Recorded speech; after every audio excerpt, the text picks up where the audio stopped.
लग्नानंतर होईलच प्रेम मालिकेच्या 23 डिसेंबरच्या भागात आरुषी काव्या दोघींनी कॉलेजमध्ये नक्की काय पराक्रम गाजवला ते नंदिनीपर्यंत बातमी पोहोचलेली असते. आरुषीला घेऊन नंदिनी रूममध्ये येते आणि रूमचा दरवाजा लॉक करते.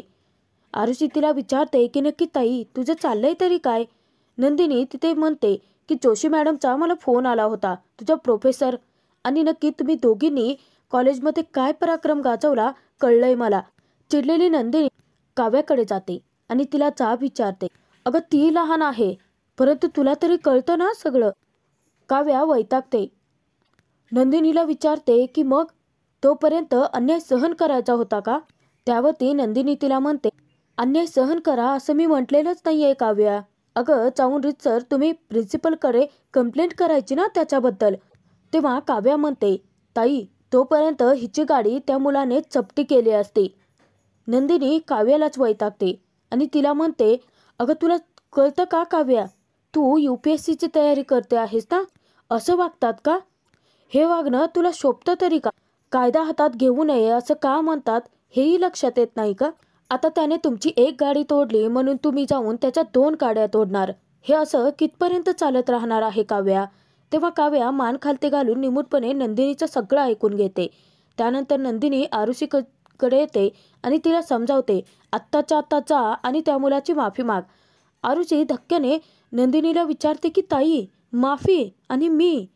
तेव्हा नंदिनी म्हणते की हो, मला माहिती आहे की चूक त्याचीच आहे, परंतु चुकीला शिक्षा हे असं तरी असू शकत नाही ना. आरू वैतागते. नंदिनी जे काही सांगते ते तिला अजिबातच पटलेलं नसतं, कारण चूक तर युगचीच असते असं तिला वाटतं. तेव्हा काव्याला देखील नंदिनीचं म्हणणं अजिबात पटलेलं नसतं. ती देखील नंदिनीच्या बोलण्यावरती चिडते.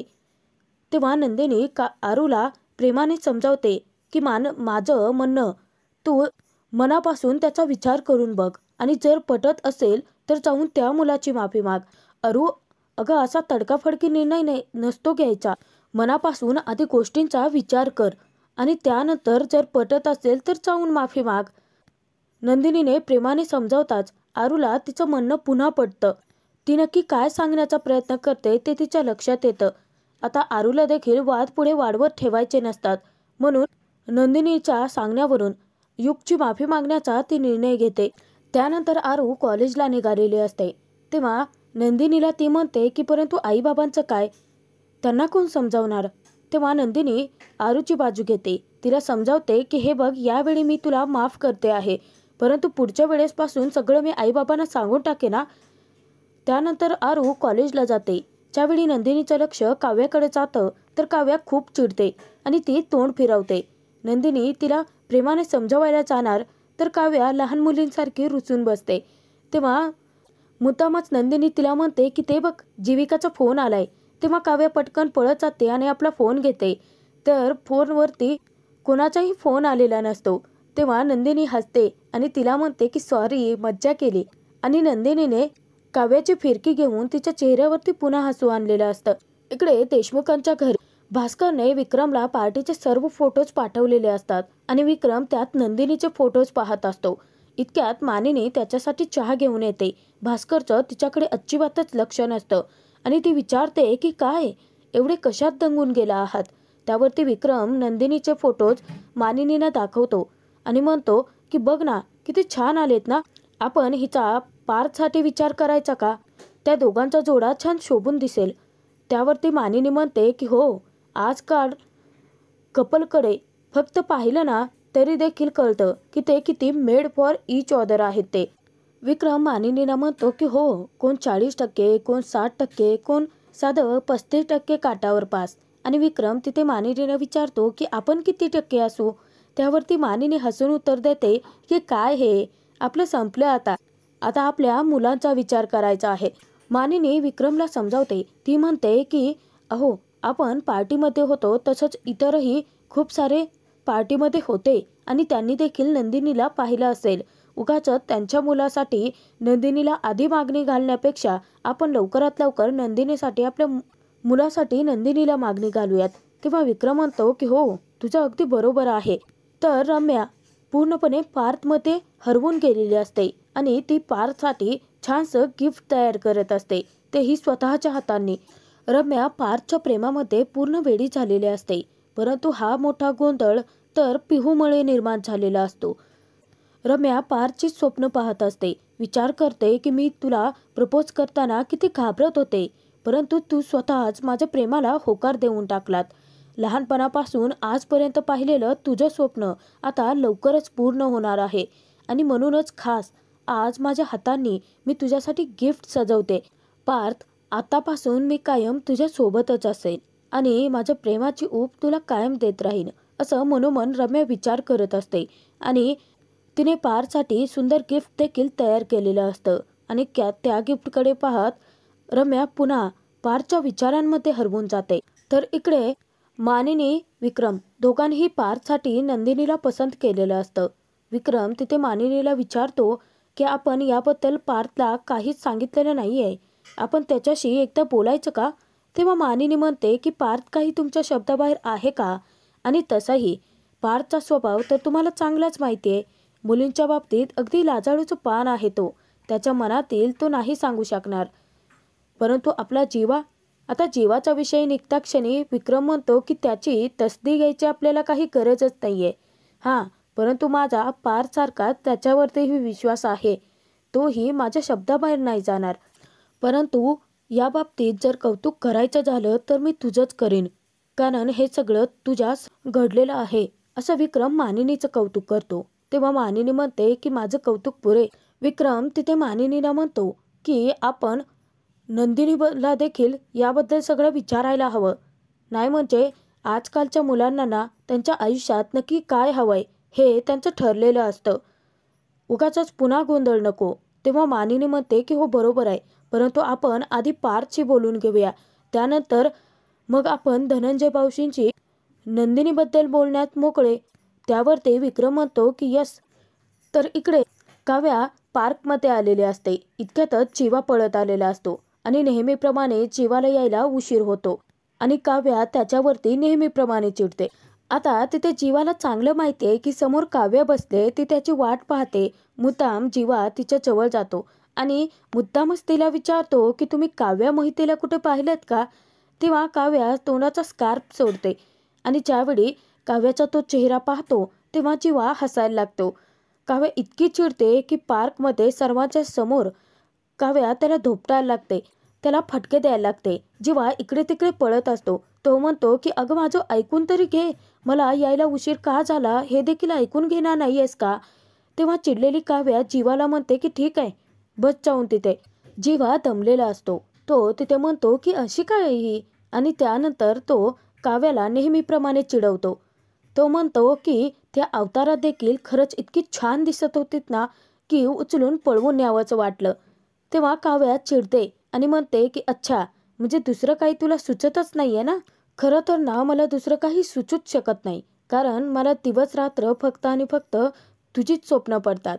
तेव्हा तिथे काव्या म्हणते की हे चांगलं आहे, नाही म्हणजे आधी स्वतः चुका करायच्या आणि त्या कव्हरअप करण्यासाठी हे असलं काहीतरी बोलायचं. नुसता ना मोठ्या मोठ्या बाता मारतोस तू. काम करायची वेळ आली की पळ काढतो. तुला ना दुसरं काहीही येत नाही, असं म्हणत काव्या उशीर झाल्याबद्दल जीवाला खूप काही सुनवत असते. त्यानंतर काव्या जीवाला म्हणते की बघ, एक दिवस ना मी असा तुझ्यासारखा उशीर करते, मग तुला कळेल की कसं वाटतं ते. त्यावरती जीवा मुद्दामच काव्याला विचारतो की आणि एक दिवस मी आलोच नाही तर? तेव्हा काव्या घाबरते आणि जीवाच्या तोंडावरती हात ठेवते. जीवाला तिथेच समजतं की काव्या त्याच्या बाबतीत किती पॉझिटिव्ह आहे, किती सेन्सिटिव्ह आहे. काव्या जीवाला म्हणते की तू असलं काहीतरी बोलू नकोस हा. आणि त्यानंतर काव्या जीवाला विचारते की तू तुझ्या भावाला बोललास का? तेव्हा आता जीवाच्या लक्षात येतं की युगशी तर आरुषीबद्दल बोलायचं होतं, त्याला समजावायचं होतं आणि नेमकं तेच काम, इतकं महत्त्वाचं काम जीवा विसरून जातो. तेव्हा काव्या पुन्हा जीवावरती चिडते आणि त्याला विचारते, असा कसायस रे तू? तुला मी सांगितलं होतं ना? नाही नाही, मी ना आता परत जाऊन त्या मुलाला मारते, तुला तर काही जमतच नाही, असं म्हटल्यानंतर जीवा घाबरतो आणि काव्याला विचारतो की अगं बस, किती माऱ्या करतेस? पुढे जीवा काव्याला विचारतो की नक्की त्या मुलाच्या डिटेल्स तरी दे तू, म्हणजे कोण आहे ते तरी कळेल. त्यावरती काव्या म्हणते की काय डिटेल्स देत बसायचे आहेत? हे बघ, तो मुलगा ना कॉलेजमध्ये फेमस आहे आणि कसली तरी फॅन्सी बाईक आहे त्याच्याकडे. बस झाले ना डिटेल्स, त्याच्यावरूनही तू शोधू शकतोस. परंतु जीवाला माहितीच नसतं की काव्या नक्की ज्या मुलाबद्दल बोलते तो त्याचा छोटा भाऊ युग आहे. इकडे कॉलेजमध्ये युग त्याच्या मित्रांशी बोलत असतो. त्याने तिथे आता क्लबमध्ये पार्टीसाठी जाण्याचं ठरवलेलं असतं. त्याचे मित्र बाईक घेऊन यायला निघालेले असतात. इतक्यातच आरुषी येते. आरुषीला पाहता क्षणी युगच्या डोक्यातच तिडीक जाते. आरुषी दबक्या पावलानेच युगकडे येते. खरं तर नंदिनीच्या सांगण्यावरून आरुषी त्याची माफी मागायला आलेली असते. आरुषी त्याच्या जवळ येते आणि त्याला म्हणते की मला तुझ्याशी बोलायचं आहे. चिडलेला युग तिला स्पष्टपणे सांगतो की मला तुझ्याशी काहीही बोलायचं नाहीये. तेव्हा आरुषी म्हणते की परंतु मला तुझी माफी मागायची आहे. काल जे घडलं त्यासाठी मला माफ कर. युगचे मित्र पाठीमागून ते सगळं पाहत असतात. हे बघ युगंधर, सगळ्या गोष्टी इतक्या टोकाला जायची काहीच गरज नव्हती. त्यासाठी खरंच सॉरी, असं म्हणत आरुषी त्याची माफी मागत असते. परंतु युगला आता तिच्याशी काही घेणं देणं नसतं. कारण काव्याने सर्वांच्या समोर थोबाडीत मारून युगची इज्जत तर घालवलेली असते आणि तोच राग युगने मनात ठेवलेला असतो. युग मुद्दाम गाडीचा रेस वाढवत असतो आणि मुद्दाम तो आरुषीला म्हणत असतो की जोरात बोल, ऐकू येत नाहीये मला. तेव्हा आरुषी चिडते आणि त्याला म्हणते की अजून किती जोरात बोलायचं आहे, म्हणते ना मी माफी मागते तुझी. परंतु युग काही ऐकून न घेता तो बाईकचा रेस तसाच वाढवतो आणि पुढे निघून जातो. ज्यावेळी तो पुढे जातो तेव्हा सगळा चिखल उडून आरुषीच्या अंगावरती येतो. युगचे सगळे मित्र आरुषीवरती हसत असतात. सर्वांच्या समोर जसं युगचा अपमान झाला होता तसं युगने मुद्दाम आरुषीचा अपमान केलेला असतो. इकडे बागेत काव्या जीवाला सांगते त्या मुलाने आरुषीच्या गाडीची इतकी वाट लावली आहे ना, त्या बहाण्याने मी तुला भेटायला आले होते. खरं तर आरुषीची गाडी मी मेकॅनिककडे रिपेअरिंगला टाकली आणि मी तुझ्यासाठी इथे आले. परंतु तुला काही फरकच पडत नाही. तू नेहमीप्रमाणे उशिराच आला. परंतु आता बस, मी निघाले, असं म्हणत काव्या तेथून जात असते. तेव्हा जीवा काव्याला समजावत असतो. तो तिला थांबवण्याचा प्रयत्न करत असतो. तेव्हा काव्या त्याला म्हणते की खरं तर मी येऊन खूप जास्त वेळ झाला आहे. तू उशिरा आला आहेस. मला घरी जाऊन अभ्यास करायचा आहे. तेव्हा जीवा तिला समजावतो की अगं बस ना, प्लीज आपण बोलूयात ना, छान गप्पा मारूयात. काव्या ऐकून घ्यायला तयार नसते म्हणून जीवा तिचा हात पकडतो. तेव्हा काव्या खूप चिडते. तर जीवा आता काव्याला वैतागलेला असतो. तो म्हणतो की अच्छा, म्हणजे हे नेहमीप्रमाणे असतं तुझं. जरासा हात काय पकडला तर तू लगेच रूल बुक दाखवतेस. मग एवढी धडपड करून मला भेटायला का येतेस तू? जर तुला असंच वाटत असतं तर भेटायचंच नाही, बोलायचंच नाही तू माझ्याशी, असं म्हणत जीवा चिडतो. एखाद्या लहान मुलांसारखा तो रुसलेला असतो. तेव्हा काव्या त्याच्या जवळ येते आणि त्याला म्हणते कारण दिवसातून एकदा तरी मला तुला बघायचं असतं. तेव्हा जीवा खुश होतो आणि काव्याकडे पाहतो. तो तिला विचारतो की आणि काव्या जीवाला म्हणते तू ना खरंच इडियट आहेस, तुला एवढंही कळत नाही. तेव्हा जीवा पुन्हा तोंड फिरवतो. काव्या त्याला मुद्दाम म्हणते की तू मला आवडतोस. काव्याने असं म्हणता क्षणी नाराज झालेल्या जीवाचे कळी खुलते आणि तो हसायला लागतो. त्यानंतर काव्या तेथून जाते. आता जीवा तिला म्हणतो की प्लीज थोडा वेळ थांब. परंतु काव्या त्याच्यापासून दूर गेलेली असते. इकडे घरी पार्थ कामामध्ये बिझी असतो. तो त्याच्या कामात मग्न झालेला असतो. इतक्यातच काव्या त्याच्यासाठी कॉफी घेऊन येते आणि ज्यावेळी काव्या पार्थच्या समोर कॉफीचा मग धरते तेव्हा पार्थ खुश होतो आणि तो रम्याला म्हणतो की क्या बात आहे रम्या, तू ना माझ्या मनातलं कसं ओळखतेस. आणि त्यानंतर पार्थ कॉफीचा एक घोट घेतो आणि त्या कॉफीचं तो रम्याच्या समोरच कौतुक करतो. तो म्हणतो की माझीवाली इतकी परफेक्ट कॉफी या घरात ना फक्त तूच करतेस, बाकी घरात कोणालाही जमत नाही. तेव्हा रम्या म्हणते ती ना माझी सिक्रेट रेसिपी आहे, परंतु तुला कुठे कळतं. पार्थ रम्याला विचारतो सांग ना, ही कॉफीला, तुझ्या हातच्या या कॉफीला इतकी चव कशी काय. तेव्हा रम्या म्हणते की कारण त्यामध्ये माझं प्रेम आणि भावना गुंतल्या आहेत. तेव्हा पार्थ हसतो आणि रम्याला सांगतो की बरोबर आहे, आई देखील असंच म्हणते. आम्ही बायकांना स्वयंपाक करताना आमच्या मनातील प्रेम त्यामध्ये मिसळतोच आणि म्हणून स्वयंपाक इतका छान होतो. पार्थ तिथे रम्याचं कौतुक तर करतो. तो म्हणतो की खरं तर ना मला अजून एक छानसं गिफ्ट द्यायचं आहे तुला. तेव्हा रम्या म्हणते की पार्थ, अरे तू जे काही मला दिलं आहेस ना त्याच्यापेक्षा आणखीन वेगळं महत्त्वाचं काही असूच शकत नाही. तेव्हा तिथे पार्थ म्हणतो की नाही काव्य रम्या, अगं तू जास्त डिझर्व करतेस, मला आणखीन खरंच काहीतरी द्यायचं आहे तुला. तेव्हा तिथे रम्या पार्थला सांगते की काहीही नको, तू जे दिलंयस ना ते खूप जास्त आहे. खरं तर आज मी तुलाच काहीतरी देण्यासाठी आले होते. तेव्हा पार्थ विचारतो की मला माझ्यासाठी काय आणलंयस. त्यानंतर रम्याने स्वतःच्या हाताने जे छानसं गिफ्ट पार्थसाठी तयार केलेलं असतं ती पार्थला द्यायला जाते. इतक्यातच पार्थला मिस्टर पाठकांचा फोन येतो. तेव्हा पार्थ रम्याला सांगतो की महत्त्वाचा कॉल आहे, रिसीव्ह तर करावाच लागेल. आणि त्यानंतर पार्थ फोनवरती बोलत असतो. तो हळुवारपणे रम्याला सांगतो की फोनवरती जास्त उशीर लागेल, तू ना ते तिथेच ठेव आणि जा. रम्या थोडीशी नाराज होते, परंतु कामामध्ये पार्थ किती बिझी आहे हे समजून घेत रम्या तिचं ते गिफ्ट टेबलवरती ठेवते आणि तेथून जायला निघते. जाता जाता रम्या पार्थला विचारते की तू नक्की बघशील ना, तसंच ठेवून तर नाही देणार. तेव्हा पार्थ इशाऱ्याद्वारेच होकार देतो. त्यानंतर रम्या पुन्हा दारापाशी जाते आणि वळून ती पार्थला बाहेरून बघ असं सांगत इशारा करते. तेव्हा पार्थही होकार देतो आणि त्यानंतर रम्याचा हिरमोड झालेला असतो की तिने एवढं प्रेमाने त्याच्यासाठी गिफ्ट आणलं आणि पार्थने लगोलग उघडूनच बघितलेलं नसतं. पार्थची रिॲक्शन तिला पाहायची असते. इकडे नंदिनी फोनवरती बोलत असते. तिने आनंद निवासमध्ये फोन केलेला असतो आणि काय काय कामं महत्त्वाचे राहिले त्याबद्दल ती चर्चा करत असते. इतक्यातच आरू येते. आरूला ज्या अवस्थेत नंदिनी पाहते तेव्हा तिला मोठा धक्का बसतो. नंदिनी पटकन फोन ठेवते आणि ती विचारते की आरू, हे सगळं काय झालंय. तेव्हा आरू पूर्ण चिखलाने माखलेले असते. चिडलेले आरू तिथे नंदिनीवरतीच ओरडते. ती म्हणते की ताई, तुझ्या सांगण्यावरून त्या नालायक मुलाची मी माफी मागण्यासाठी गेले, परंतु बघ त्याने माझी काय अवस्था केली. माझे स्वारी न स्वीकारता डायरेक्ट बाईकचा रेस करून माझ्या अंगावरती चिखल उडवून तो निघून गेला.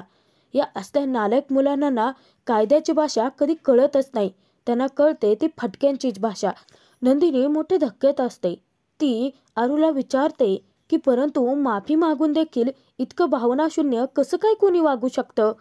तेव्हा आरू तिला म्हणते की ताई, तू समाज सेवेच्या कामांमध्ये असतेस ना, त्यामुळे तुला बाहेरचं जग नक्की किती वाईट आहे हे अजूनही कळलेलं नाहीये. नंदिनीला आरूवरती थोडासा डाऊट येतो आणि नंदिनी आरूला विचारते की एक मिनिट, तू त्याच्या समोर जाऊन त्याच्यावरती उपकार केल्यासारखी जर माफी मागितलेली नाहीये ना. तेव्हा आरू आणखीन चिडते आणि नंदिनीला म्हणते की ताई, मी तुझी छोटी बहीण आहे ना, अगं मग माझ्यावरती विश्वास ठेवण्याऐवजी तू त्या नालायक मुलावरती का विश्वास ठेवतेस. ते काही नाही ताई, मला ना आत्ता असं वाटतंय की आत्ताच्या आत्ता जावं आणि त्या मुलाच्या तोंडाला चिखल फासून यावं. तेव्हा तिथे नंदिनी तिला शांत करते. नंदिनी काव्याला म्हणते की तू जा, आंघोळ कर, फ्रेश हो, मी आता हा प्रॉब्लेम माझ्या पद्धतीने सॉर्ट आऊट करते. आणि नंदिनी तेथून निघून जाते.